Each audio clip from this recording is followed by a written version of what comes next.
Good morning and Jai Hind students. Today we will continue amino acids. In the last class we have studied the general amino acids. पिछले class में हम लोग एक general amino acid के structure की बात किए थे कि भाई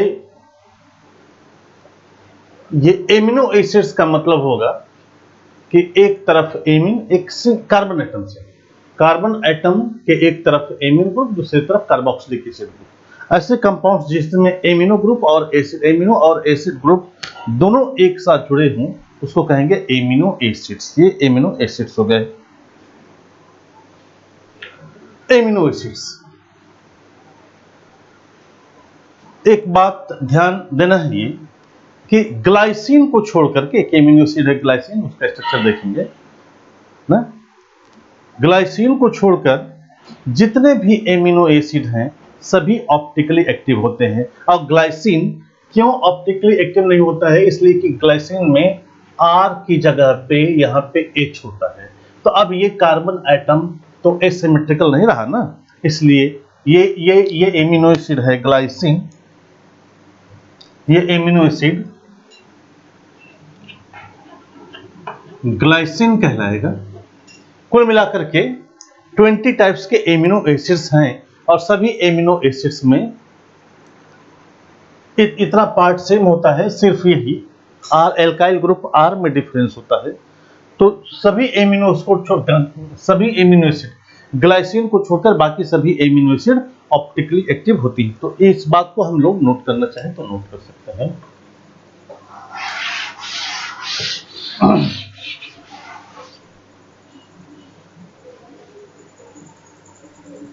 पहला point,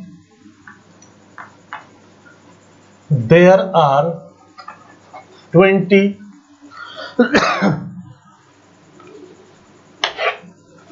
amino acids. There are 20 amino acids. दूसरा, all amino acid except glycine, all amino acid except glycine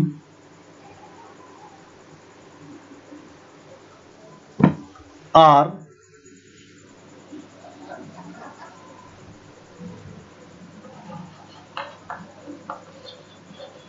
optically active. सभी एमिनो एसिड ग्लाइसिन को छोड़कर बाकी सभी जितने भी एमिनो एसिड हैं सभी ऑप्टिकली एक्टिव होती हैं। ग्लाइसिन ऑप्टिकली एक्टिव नहीं है इसलिए कि उसके पास एसिमेट्रिकल कार्बन एटम नहीं है।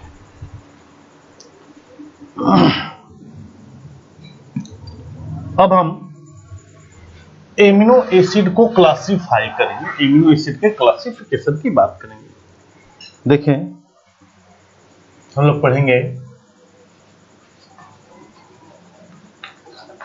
Classification of amino acids. Amino acids के क्लासिफिकेशन की बात किया जाए कि कितने तरह के एमिनो एसिड्स हैं। तो पहला,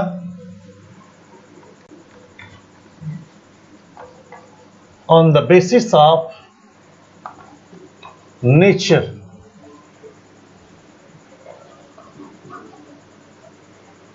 नेचर के बेसिस पे क्लासिफाई करेंगे। नेचर के बेसिस पे एमिनो एसिड को क्लासिफाई करेंगे तो एमिनो एसिड्स हो जाएंगे 3 तरह के।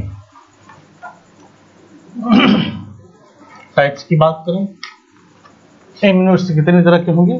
3 तरीके के, A B C. Amino acid 3 तरह के हो जाएंगे। ऐसे एमिनो एसिड जिसमें पहला हो जाएगा एसिडिक एमिनो एसिड। अब एसिडिक एमिनो एसिड में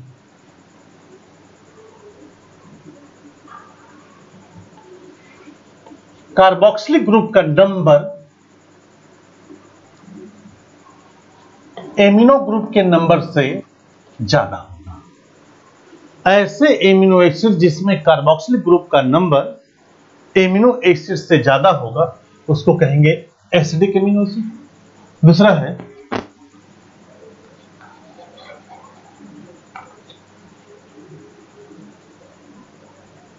बेसिक एमिनो एसिड। ऐसे एमिनो एसिड जिसमें कार्बोक्सिलिक ग्रुप का नंबर लेस होगा। रिलेटिव नंबर की बात करते हैं एमिनो ग्रुप से। ऐसे कार्बोक्सिलिक एसिड जिसमें कार्बोक्सिलिक ग्रुप का नंबर एमिनो ग्रुप के नंबर से अधिक होगा तो उसको एसिडिक कहेंगे। और अगर एमिनो ग्रुप का नंबर कार्बोक्सिलिक ग्रुप से अधिक हो जाएगा तब उसको बेसिक कहेंगे। और अगर रिलेटिव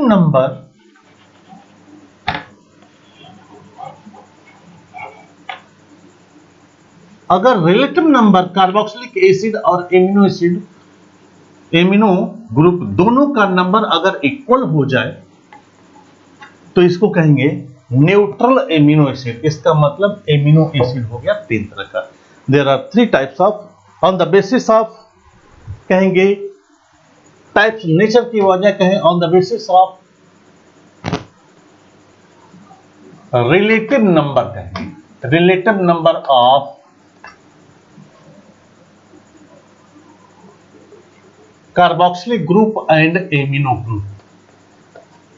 कार्बोक्सिलिक और एमिनो ग्रुप के नंबर के बेसिस पर कहेंगे, उनके रिलेटिव नंबर के बेसिस पर क्लासिफाई कर दिया। एमिनो एसिड्स के टाइप की बात करेंगे हम लोग।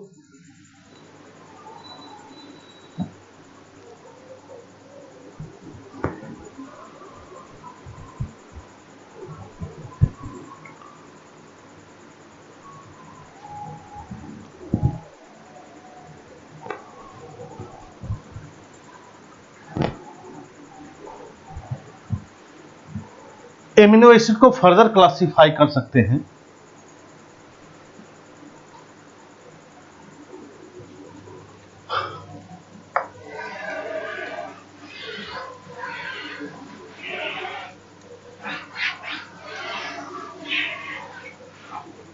Essential and non essential amino acids. अब हम लोग देखेंगे दूसरा क्राइटेरिया होगा क्लासिफिकेशन का।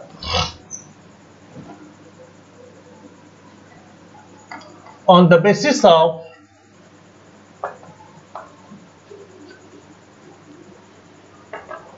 requirement on the basis of requirement by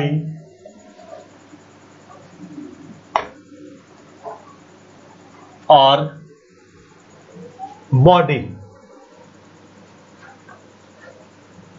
हमारे बॉडी की रिक्वायरमेंट के बेसिस पे हम क्लासिफाई कर सकते हैं एमिनो एसिड को टू कैटेगरीज में। एक हो जाएगा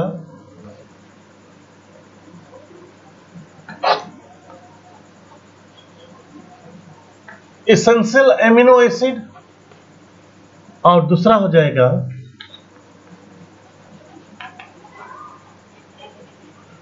नॉन एसेंशियल एमिनो एसिड। एक हो जाएगा essential amino acid on the basis of requirement by our body. हमारे बॉडी को किस एमिनो एसिड की जरूरत है और किस एमिनो एसिड की जरूरत नहीं है, इस बेसिस पे हम लोग एमिनो एसिड को क्लासिफाई कर देंगे टू कैटेगरीज में। एक एसेंशियल एमिनो एसिड हो जाएगा और दूसरा नॉन एसेंशियल एमिनो एसिड। अब ये देखें किसको कहेंगे एसेंशियल एमिनो एसिड, किसको कहेंगे non essential amino acids.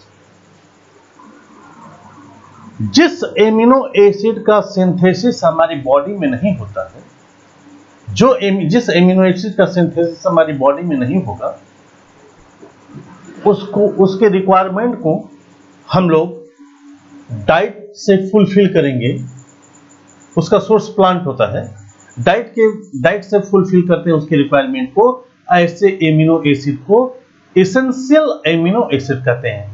The amino acids which are not synthesized in on body and we fulfill their requirement requirement in the form of diet are known as essential amino acid.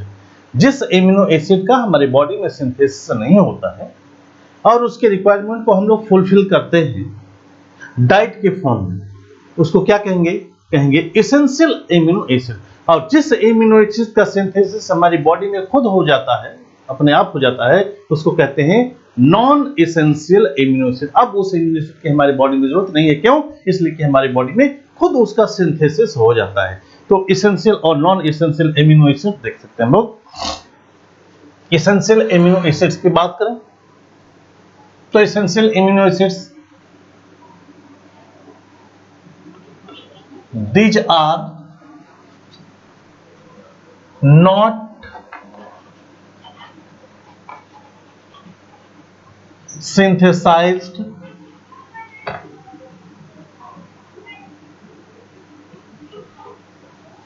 in our body and we fulfill their requirement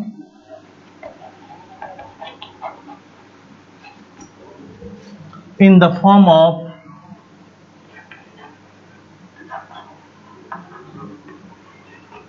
diet. इसके requirement को हम लोग diet के form में fulfil करते हैं। ऐसे amino acid को कहेंगे एसेंशियल एमिनो एसिड्स। अब एसेंशियल एमिनो एसिड, कुछ एसेंशियल एमिनो एसिड्स का आप नाम जान लें। आप बुक देखेंगे तो उसमें एमिनो एसिड्स का एक टेबल बना हुआ है, स्ट्रक्चर वगैरह सब दिया हुआ है, उसमें स्टार बना हुआ है। जो स्टार बना है वो एसेंशियल एमिनो एसिड है। जिस एमिनो एसिड पे इसे स्टार नहीं बना है वो है नॉन एसेंशियल एमिनो एसिड। आप चेक कर लें, हम कुछ एसेंशियल एमिनो एसिड्स के नाम लिख रहे हैं। फॉर एग्जांपल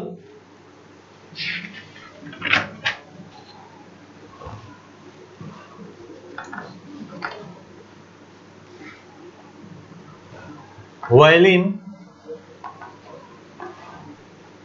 एंड ल्यूसीन, ये एसेंशियल एमिनो एसिड्स के दो एग्जांपल हैं, बाकी आप चेक कर लेंगे। ये तो हो गया एसेंशियल एमिनो एसिड्स। अब हम लोग बात करेंगे नॉन एसेंशियल एमिनो एसिड्स की। किसको कहेंगे नॉन एसेंशियल एमिनो एसिड्स? और जरा उसकी बात करें।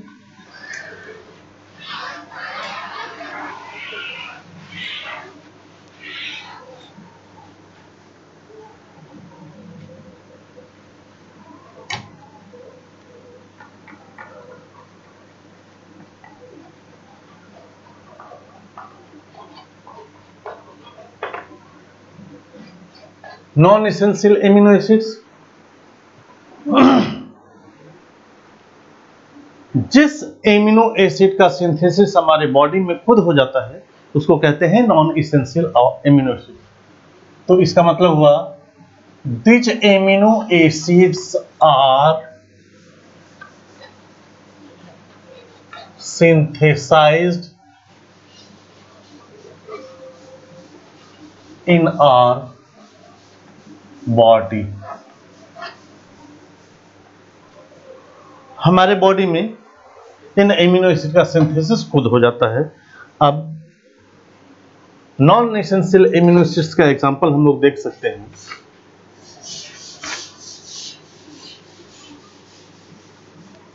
Glycine,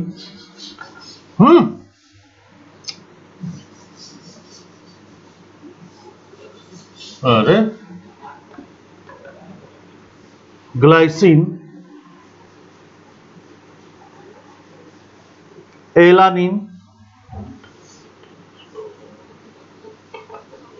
etcetera. Glycine, alanine etcetera, ये हो गया।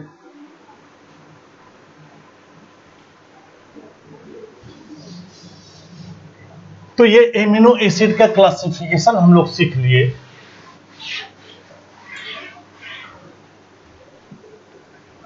और अब हम लोग को सीखना है एमिनो एसिड भी ज्विटर एक्वस सॉल्यूशन में ज्विटर आयन के फॉर्म में एग्जिस्ट करती है। जरा इसको बात करें कि ये क्या है।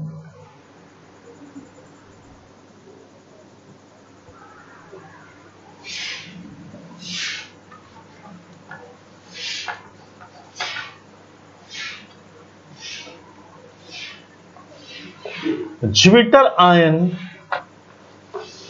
Form of amino acid.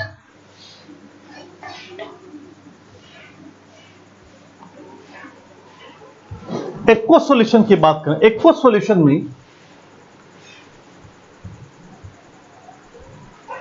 Amino acid salt के फॉर्म में एग्जिस्ट करते। सॉल्ट का मतलब केटाइन एनायन दो पार्ट हो जाते हैं इसके, इसी को कहते हैं ज्विटर आयन। जरा देख लें,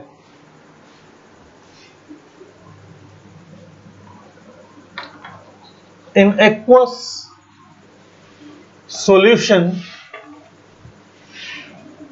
amino acid exist in the form of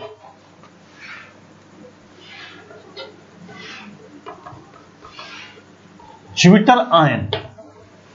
zwitter ion के फॉर्म में ये एमिनो एसिड एक्सिस्ट करती है। कैसे, तो देख लिए थे।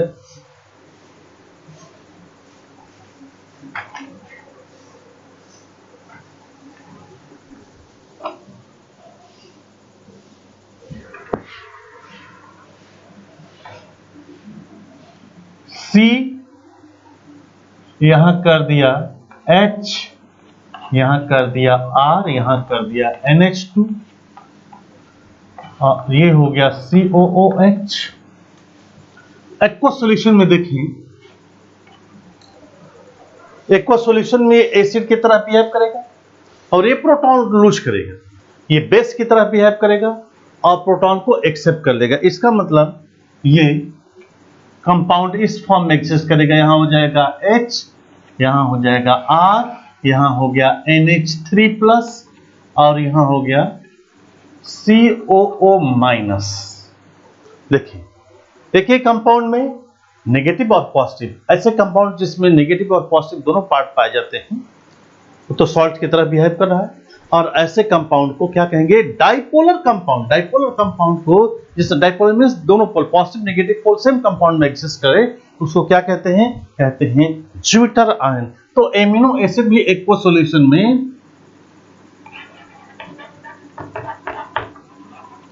ज्विटर आयन के फॉर्म में एग्जिस्ट करती है। ये हो गया ज्विटर आयन।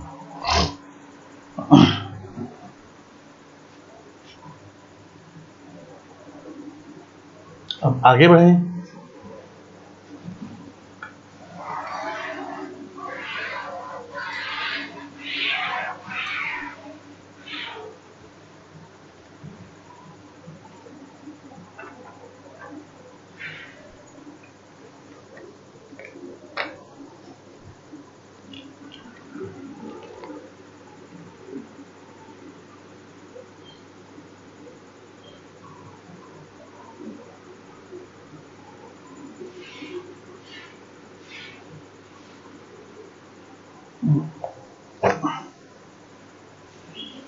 एमिनो एसिड्स की बात कर ली। अब हम लोग जरा एक बार और प्रोटीन्स के डेफिनेशन के बारे में बात करेंगे।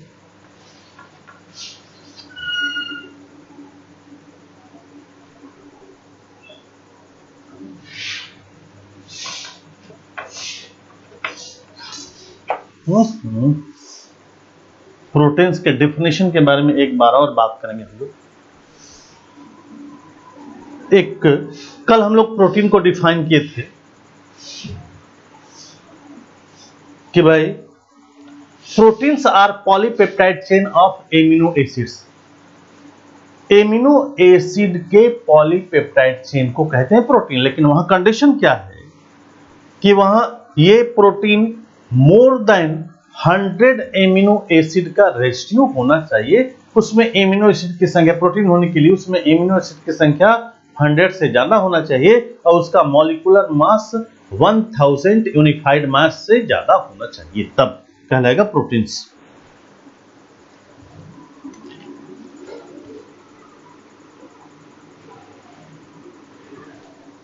तो एमिनो प्रोटीन्स के लिए कंडीशन क्या है? प्रोटीन्स क्या है? Residue of more than 100 amino acids and more than 100 amino acids and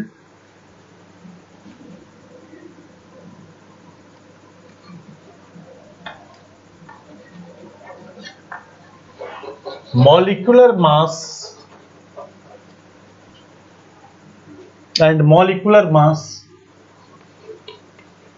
1000 U. U means unified mass. 1000 unified mass.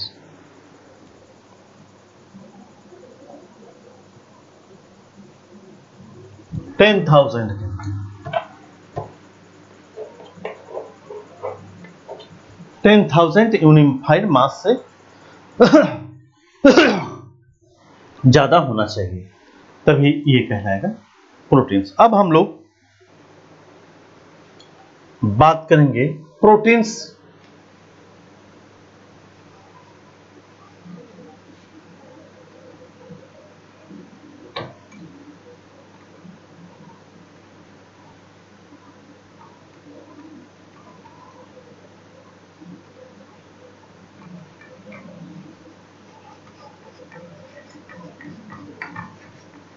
ये और बेहतर हो जाएगा अगर हम लोग कहें कि पॉलीपेप्टाइड रेजिड्यू, ये बेहतर रहेगा। Polypeptide residue of more than 100 amino acid, 100 से ज्यादा एमिनो एसिड का पॉलीपेप्टाइड चेन है, रेजिड्यू है ये। अब सवाल ये है, इसमें आता है सवाल यहां पे ये है कि भाई एमिनो एसिड्स क्या है। अब हम लोग बात करेंगे क्या है एमिनो एसिड्स। अरे पेप्टाइड चेन क्या है? अब हम लोगों को बात करना है पेप्टाइड लिंकेज, उसी को बॉन्ड या लिंकेज कहते हैं। तो हम लोग बात करेंगे पेप्टाइड बॉन्ड, या इसी को आप लिंकेज कह सकते हैं। तो ये पेप्टाइड बॉन्ड या लिंकेज क्या है? पेप्टाइड बॉन्ड या लिंकेज क्या है? ये पेप्टाइड लिंकेज या बॉन्ड एमाइड है, एमाइड बॉन्ड है। एमाइड का मतलब NH2CO बॉन्ड है। ये peptide linkage bond amide bond है, जो एमाइड रेजिड्यू है, जो दो एमिनो एसिड में एक एमिनो एसिड के कार्बोक्सिलिक एसिड और दूसरे एमिनो एसिड के NH2 ग्रुप के कंडेंसेशन पॉलीमराइजेशन से बनता है, मतलब कि दोनों से बनता है। अब जरा देखिए, दोनों से वाटर मॉलिक्यूल रिलीज होगा और बन जाएगा पेप्टाइड। जैसे मैंने एक ले लिया एमिनो एसिड C, यहां हो गया H, यहां हो गया R, यहां कर दिया COOH, यहां हो गया NH2H और ये कर दिया H, यहां पे लोन पे इलेक्ट्रॉन है। एक एमिनो एसिड ये हो गया, इसको कह दिया R1, ये हो गया एमिनो एसिड 1। एक और एमिनो एसिड दूसरा ले लिया जिसमें हो गया C, यहां हो गया HO, C double bond O, और ये हो गया C, यहां हो गया H, यहां हो गया R2 कर दिया, और यहां हो गया NH2। दो एमिनो एसिड्स हो गए। अब दोनों एमिनो एसिड में एक एमिनो एसिड के NH2 का H और दूसरे एमिनो एसिड के कार्बोक्सिलिक एसिड OH, ये यहां से बाहर निकल गया। किस फॉर्म में? H2O के फॉर्म में बाहर निकल गया। अब इसके बाद जो एमाइड बनेगा, यहां देखें जगह, एमाइड जो बॉन्ड बनेगा, जैसे हो गया H, अब इससे जो फॉर्मेशन हो रहा है, इससे जो बॉन्ड बन रहा है HOOC, यहां हो गया C, यहां हो गया H, यहां हो गया R, यहां हो गया N, ये हो गया H, ये हो गया C डबल बॉन्ड O, यहां हो गया C, ये हो गया H, यहां हो गया R2, या R1 कर दिया और ये हो गया NH2, ऐसे ही बढ़ता जाएगा।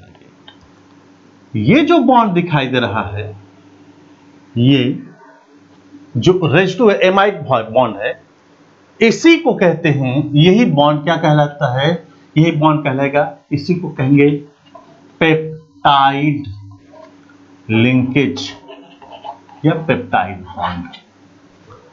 एमाइड लिंकेज है, ये पेप्टाइड बॉन्ड है।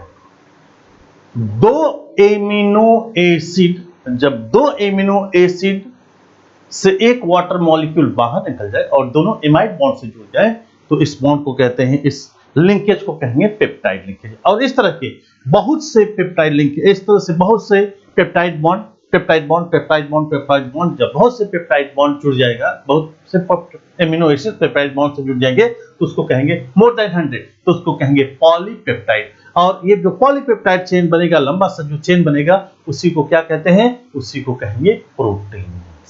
ये प्रोटीन कहलाएगा। याद रखें, ये हो गया पेप्टाइड लिंकेज।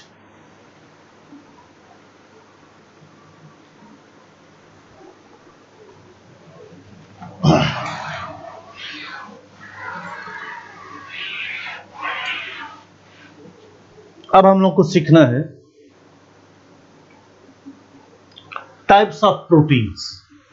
प्रोटीन्स कितने तरह के होंगे,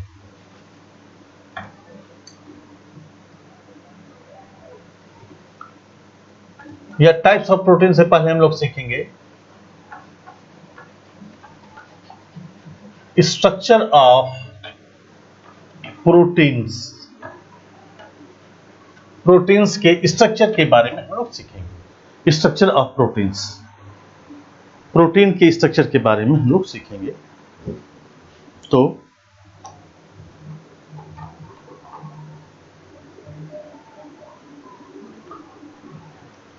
हम लोग प्रोटीन के स्ट्रक्चर को 4 बेसिस पे स्टडी करते हैं: primary structure, secondary structure, tertiary structure, quaternary structure. तो स्ट्रक्चर ऑफ प्रोटीन्स में हम लोग बात करेंगे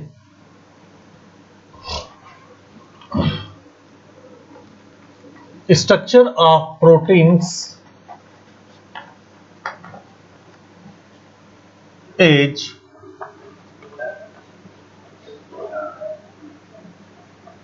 studied on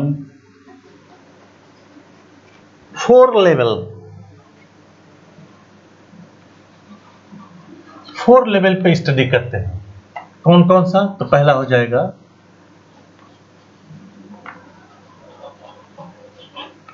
प्राइमरी स्ट्रक्चर, दूसरा हो जाएगा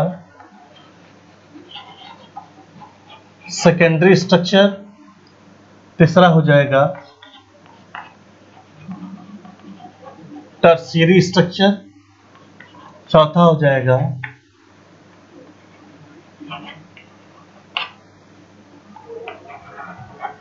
क्वाटरनरी स्ट्रक्चर।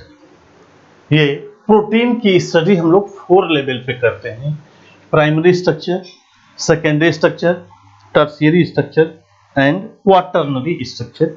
ये प्रोटीन की स्टडी, प्रोटीन का स्ट्रक्चर की स्टडी 4 लेवल पे किया जाता है। अब हम लोग एक एक करके इनके बारे में डिस्कस करेंगे। तो प्राइमरी स्ट्रक्चर ऑफ प्रोटीन्स,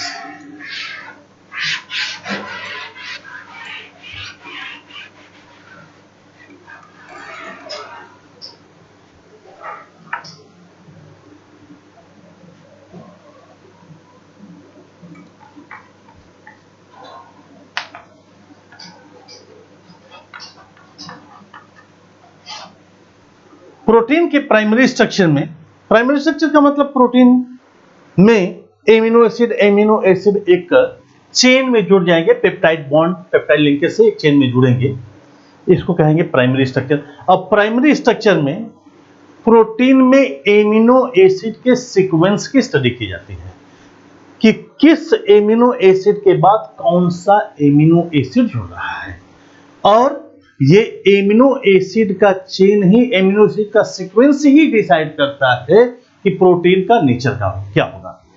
अगर एमिनो एसिड का सीक्वेंस बदल जाएगा, जैसे 3 एमिनो एसिड है, amino acid 1, amino acid 2, amino acid 3, अगर 1, 2, 3 ऐसे जुड़ा हुआ है, तो अगर किसी प्रोटीन में 1 2 3 3 एमिनो एसिड ऐसे जुड़ी हुई हैं तो इनका नेचर अलग होगा। अगर यही सीक्वेंस हो जाए 1 3 2 हो जाए तब क्या होगा, तो नेचर चेंज हो जाएगा। क्या हो जाएगा, प्रोटीन का अलग नेचर हो जाएगा, दूसरा नेचर है। तो प्रोटीन का नेचर डिपेंड करता है एमिनो एसिड के सीक्वेंस पे, और एमिनो एसिड के सीक्वेंस की ही स्टडी की जाती है प्राइमरी स्ट्रक्चर में। तो प्राइमरी स्ट्रक्चर की बात देखें, प्राइमरी स्ट्रक्चर में in primary structure the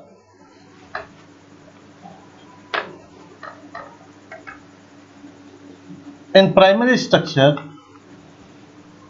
the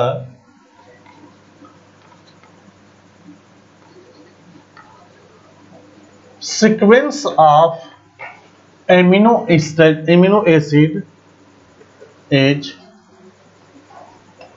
studied। Sequence amino acid का सीक्वेंस स्टडी किया जाता है, and the nature of proteins, the nature of proteins are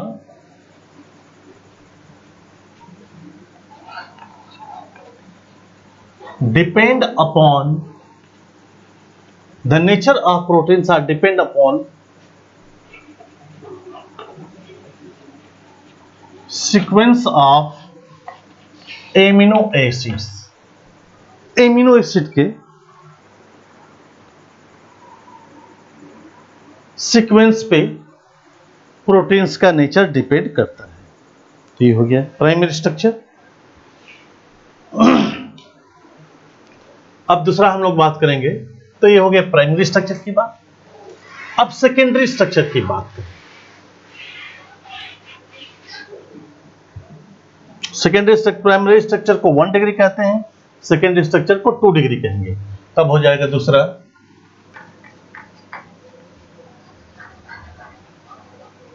secondary structure of protein 2 डिग्री। ये structure protein actually primary structure के form में exist नहीं करती, प्रोटीन सेकेंडरी स्ट्रक्चर के फॉर्म में एग्जिस्ट करती हैं। तो यहां लिखेंगे प्रोटीन एग्जिस्ट इन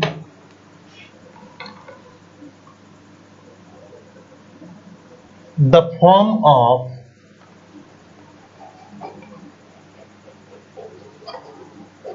secondary structure। सेकेंडरी स्ट्रक्चर के फॉर्म में ये एग्जिस्ट करती हैं प्रोटीन्स। अब सेकेंडरी फॉर्म 2 तरह का होता है। सेकेंडरी स्ट्रक्चर प्रोटीन का सेकेंडरी स्ट्रक्चर 2 तरह का होगा। एक हो जाएगा अल्फा हेलिक्स, एक हो जाएगा अल्फा हेलिक्स, और दूसरा हो जाएगा बीटा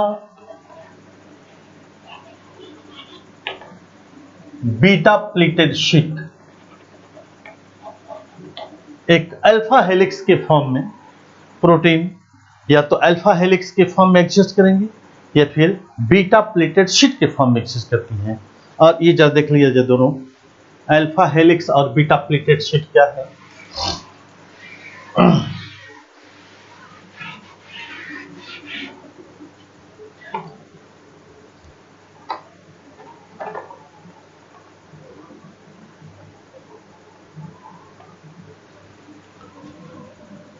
अल्फा हेलिक्स की बात कर, अल्फा हेलिक्स में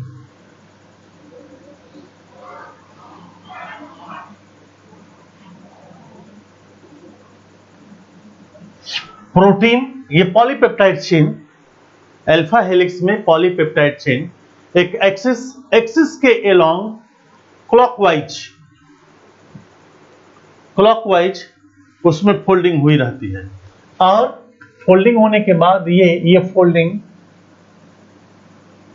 हाइड्रोजन बॉन्ड से जुड़े रहते हैं। ये हो गया हाइड्रोजन बॉन्ड, ये हो गया hydrogen bond, different hydrogen bond से ये फोल्डिंग जुड़ी रहती है।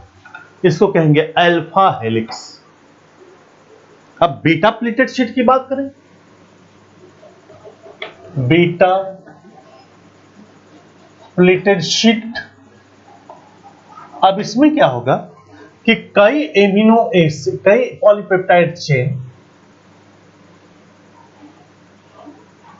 कई पॉलीपेप्टाइड चेन पैरेलली अरेंज होते हैं, एक दूसरे के पैरेलल अरेंज होंगे और ये एक दूसरे से इंटरमॉलिक्यूलर हाइड्रोजन बॉन्ड के द्वारा ये जुड़े रहते हैं। ये देखिए, अब यहां पे हाइड्रोजन बॉन्डिंग हो जाएगी, यहां हाइड्रोजन बॉन्डिंग हो जाएगी, यहां हाइड्रोजन बॉन्डिंग हो जाएगी, यहां हाइड्रोजन बॉन्डिंग हो जाएगी। तो ये जो आपको दिखाई दे रहा है स्ट्रक्चर, ये हो जाएगा बीटा प्लेटेड शीट और ये हो गया अल्फा हेलिक्स। सेकेंडरी स्ट्रक्चर इसी फॉर्म में प्रोटीन एग्जिस्ट करती हैं। और अब प्रोटीन का टर्शियरी स्ट्रक्चर, क्वार्टरनरी स्ट्रक्चर हम लोग नेक्स्ट क्लास में स्टडी करेंगे। Okay, thanks, bye.